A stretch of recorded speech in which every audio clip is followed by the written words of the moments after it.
Okay.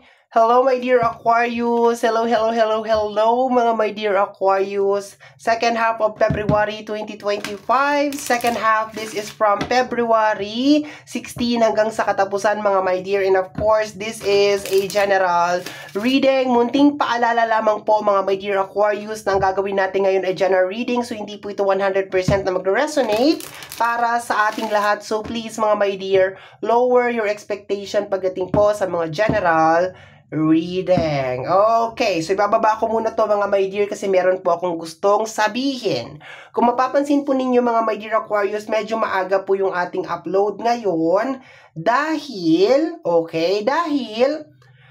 sa mga around second week ng February, posible pong matuloy ang aking operasyon. Pero as of this moment po kasi is medyo iniipon pa namin yung perang pampa-opera, mga my dear. So, sa mga hindi po nakakaalam, since 2019 ay meron na po akong gallbladder stone or bato sa abdo. So, ilang beses naman ang sinabi ng mga doktor na ang pinakamabisang gawin ay operahan siya. Pero dahil, yun nga, kapos sa budget, sabi ko, baka kayang gamot, diba? Gamot na lang or herbal. So, lahat naman, my dear, sinubukan ko. Since 2019 hanggang ngayon, sinusubukan ko pa rin naman siyang i-flush or matunaw or kung ano yung magawa ko para hindi na nga ako maoperahan. Dahil sobrang mahal po talagang maoperahan. So, sad to say, nagpa-check up ako ngayong January 2025 and sabi ng doktor na parang di umi-epekto yung mga iniinom mo. Hindi siya lumiliit, lumalaki pa siya ng lumalaki. Actually, this is the third time na check up ako. The first check up is nasa 1.0 siya. Second check up is nasa 1.7 siya. And ngayong January, nasa 2.3 siya. Okay? So, suggestion ng doktor na operahan na ako. And target is second week of February. Okay? So, mga my dear, nakakahiya man, pero wala na talaga akong choice kasi medyo hirap din ang family na mabuo yung pera. So, mga my dear Aquarius, ako po'y kumakatok sa inyo, mga puso. Sa mga meron pong extra, sa mga nakakaluwag-luwag lang po, wag pong pilitin. Okay, kung kapos naman din sa buhay. Unahin ang sarili, okay? Para po sa mga nakakaluwag-luwag, para po dun sa mga extra, mga my dear, maglalagay po ako ng aking GCash number sa description box down below. Maraming salamat po sa mga magpapaabot po ng tulong pinansyal, and maraming salamat din po sa mga magdadasal na matuloy po yung operation, maging successful yung operation, and of course, makarecover po ang inyong lingkod ng mabilis sa operation. Okay? So, mga my dear, maraming salamat po at pasyensya na po at isiningit ko to sa reading nyo kasi wala na po talaga akong choice. Hindi ko na po talaga alam kung saan ako lalapit, sinong pupuntahan ko. Okay? So, let's go na tayo, my dear Aquarius. Thank you so much po. Maraming salamat po. Okay. Second half of February 2025. Let's go na tayo, my dear. Okay. My dear Aquarius. Tingnan natin.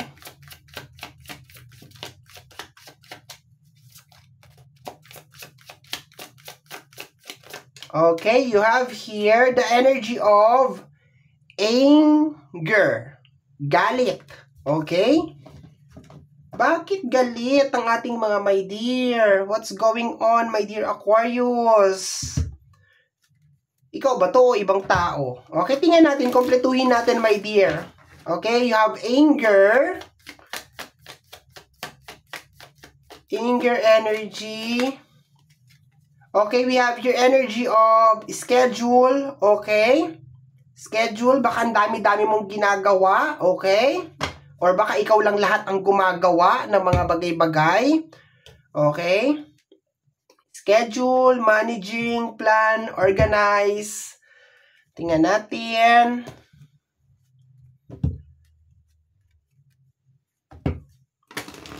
Okay. Parang ang dami nangyayari sa second half of February para sa iyo, my dear. I want to tell you how I feel. Okay? So, parang meron ka ditong gusto talagang sabihin, my dear. Pero hindi mo masabi-sabi. Baka pagod ka, napapagod ka. Okay? Dami-dami mong ginagawa. Kasi may anger eh. Okay? May galit eh. Parang meron kang pinagdadaanan dito, my dear. Okay? Tingnan natin. We have here energy ng I dream about you a lot. Okay. So, nakukuha ko dito, my dear, sa card na to, na you will be very busy sa second half of February. Okay? Ang daming nangyayari, ang daming activity, and nakukuha ko dito, my dear, na ginagawa mo to, baka para sa pamilya mo, or para sa special someone, my dear Aquarius. Ayan, kasi sabi mo dito, I dream about you a lot. Ibig sabihin, parang, ang dami mo sigurong pangarap para sa kanya, ang dami mong gustong mangyari, okay, kaya ka nagpapakapagod, kaya mo siguro ginagawa to, my dear. Kaso, naiinis ka dito, my dear. Sabi mo dito, I want to tell you how I feel, okay? So, parang may nangyayari na something, my dear. Mayroon nangyayari sa'yo, or parang meron kang nakikita na hindi mo gusto. Baka meron mga tao na parang hindi na-appreciate kung ano yung ginagawa mo, my dear Aquarius. Okay, tingnan natin. Okay, tingnan natin. Kuha tayo ng additional cards. 8 cards tayo dito, my dear. We have the energy of the Queen of Cups. Okay, the loving, the very understanding. Okay, so confirm na may mga tao na posible, my dear Aquarius, na tinutulungan mo, or ikaw yung nagre-resolba ng kanilang mga problema. Yun na nakukuha ko dito, my dear. Halos hindi mo na alam kung ano yung uunahin mo para matupad lang itong mga dreams na para din, hindi lang para sa iyo, of course, para din sa pamilya or para din sa kanya. Kaso nakukuha ako dito na parang meron siyang ginagawa na hindi maganda. Okay? Ayun na nga. The Seven of Swords. The Seven of Swords is a backstabbing energy. Okay? So, meron, my dear Aquarius, merong tao, posibleng sa pamilya mo, somebody that is very, very close sa'yo, my dear, na parang ang dami niyang ginagawang hindi maganda. Yun, sabihin na lang natin ganon. Okay? Parang gusto mong sabihin sa kanya na, alam mo ba, hindi madali itong nangyayari sa akin, malungkot ako ngayon, tinitiis ko lahat, napapagod ako, hindi ko na alam kung anong uunahin ko, dami kong ginagawa. Tapos ikaw, yan yung ginagawa mo. Okay? Para mayroon talaga siyang ginagawang something. Okay? Yun ang nakukuha ko dyan. Parang gusto mong sabihin sa kanya na pagod na ako. Parang ganon. Kawawa naman ang ating mga my dear Aquarius. Parang stress na ako sa kaiisip kung paano tayo masusurvive. Tapos ikaw kung ano-anong ginagawa mo. Parang ganon ang nakukuha kong energy dito, my dear. The Three of Cups. Ayan. So, posibleng mahilig mag-celebrate. Ganyan. Yes, pwedeng mahilig siyang makipagkaibigan or parang happy-happy lang siya. Or baka mahilig mag-shopping or bumibili ng mga bagay na hindi naman talaga kailangan. Lustay lang ng pera. Basta meron siyang something na ginagawa. Pero nakukuha ko dito, my dear, is nakikita mo kasi or nakakarating sa'yo, my dear, na ikaw parang todo kayod ka, sub-sub ka sa trabaho, tapos may ginagawa siyang something. Yun na nakukuha ko dito.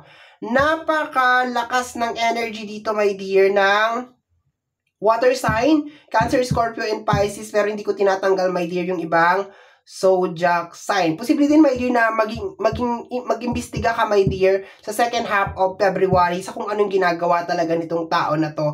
And masasagot, my dear, yung tanong mo, ano bang ginagawa nitong tao na to? Posible din, my dear, na baka meron din siyang mga third party na energy. Once again, that this is a general reading, so medyo pakihimay to, my dear, kung kanino to kasi samot-saring energy ang nandito. Basta ang pinakamaliwanag dito, my dear, na message is parang lahat ginagawa mo, todo trabaho ka, todo effort ka, and meron siyang ginagawa na hindi maganda. Kung ano man yung ginagawa niya na hindi maganda, kung third party man yon, overspending ng pera, nagbubuhay mayaman, abang ikaw ay naghihirap, yung mga ganon, okay? Tingnan natin. Nakakaano din ako yun ng mga tao na parang pinag-uusapan ka, okay? So, baka ito yung mga tao na parang may mga lihim na inggit sa'yo, my dear. Okay, we have here the King of Wands, okay? So, marami sa inyo, my dear, gusto na talaga ninyo matigil tong ganito. Okay? Gusto na ninyo matigil to. And, yung iba talaga sa inyo is gustong-gusto na talaga maging successful. Kaso, ang problema kasi, may mga energy, my dear, sa paligid mo na, alam mo yon, parang walang pakialam. Okay? Sorry for the word. Parang ganun ang kanyang energy. Parang walang pakialam yung nakukuha ko dito. Next na energy, my dear, is meron ka talagang gusto ditong malaman eh. Malihim kung sino man yung involved dito, malihim siya, my dear. So, meron siyang nililihim sa'yo. Okay? And baka din, my dear, yun yung nagiging dahilan, my dear Aquarius, kaya hindi ka rin masyado nakakapag-focus sa trabaho or sa career. Kasi, maya-maya, my dear, iniisip mo eh. Parang gumugulo sa isip mo to eh. Yung nangyayari, yung tinatago niya. Okay? Tingnan natin, my dear Aquarius. We have here the energy of the Queen of Pentacles. Ayan o, posible nga baka sinusuportahan mo, my dear. Inaayos mo yung mga problema niya. Ayan, baka siya din ang umuubos ng pera mo. Okay? Uy, bakit ganon? Next energy, my dear Aquarius, is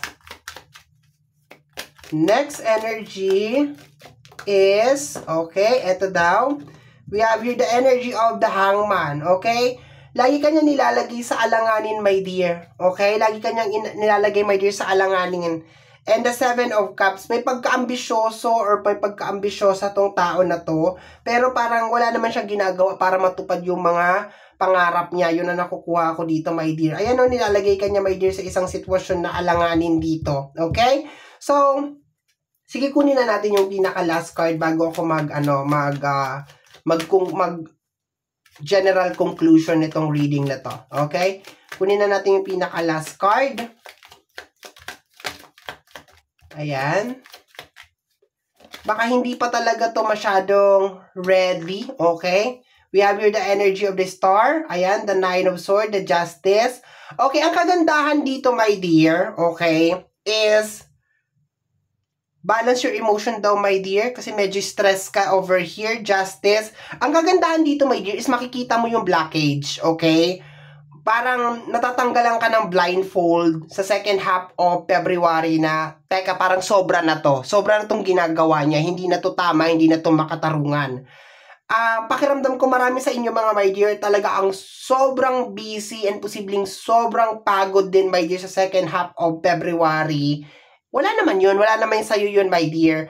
Ang nakikita ko dito na problema, my dear, is yung parang hindi ka makapag-focus at hindi ka makapag-concentrate talaga dun sa trabaho. Kasi yung halos kalahati ng iyong isipan or kalahati ng iyong puso ay dala-dala nitong energy na to. Nagtatanong ka kung ano bang ginagawa niya, or baka yung iba, tinatanong mo ano bang kulang sa akin, ano bang mali sa akin, saan ba ako nagkamali, meron ba siyang tinatago, meron ba siyang babae, meron ba siyang ano ba kaya ginagagastusan nito? Saan ito dinadala ang pera? Yung mga ganun, my dear, na mga question, my dear. Okay? So, confirm na meron siyang tinatago sa'yo, and confirm din, my dear, na malalaman mo yun sa second half of February. Kaya magdudulot to, my dear, ng anger sa'yo or ng galit sa'yo, my dear. Pero at the same time, nagtataka lang ako, my dear Aquarius, kasi medyo nagtitimpi ka pa rin. No? Parang medyo mas iniintindi mo pa rin, my dear Aquarius, yung siya, parang meron ka mga bagay na gusto mong sabihin sa kanya, pero hindi mo masabi-sabi, my dear, okay? So, yun ang nakukuha ko dito, parang gusto mong isabog sa mundo or isigaw sa mundo kung gaano ka nahihirapan, kung gaano ka nagsasakripisyo, and parang gusto mo rin itanong, my dear, kung ano yung nagawa mong mali, my dear Aquarius, to deserve this kind of treatment. Ayan, balance lang my dear yung emotion mo, and ayan, medyo may konting mga stress my dear na mangyayari sa second half of February nang dahil meron ka mga bagay na malalaman, okay? So, ayan my dear, nakakalungkot naman yung iyong reading, okay? Stay strong my dear, and baka hindi mo naman deserve talaga tong tao na to my dear, okay? So, kung hindi siya magbabago, so I guess baka hindi talaga siya ang tao na para sa'yo, okay? So, my dear Aquarius, yan ang reading mo para sa yung second half of February 2025. Somehow, my dear, kung nagustuhan mo to, especially kung napadaan ka lang, don't forget to subscribe. Pag-click, my dear, ang notification bell para ma-update ka sa aking mga upload. And free to like, free to share, free to comment sa lahat ng ating mga videos. Once again, my name is RJ, also known as Apo J. Maraming salamat po, and until next time, bye-bye! Thank you, my dear!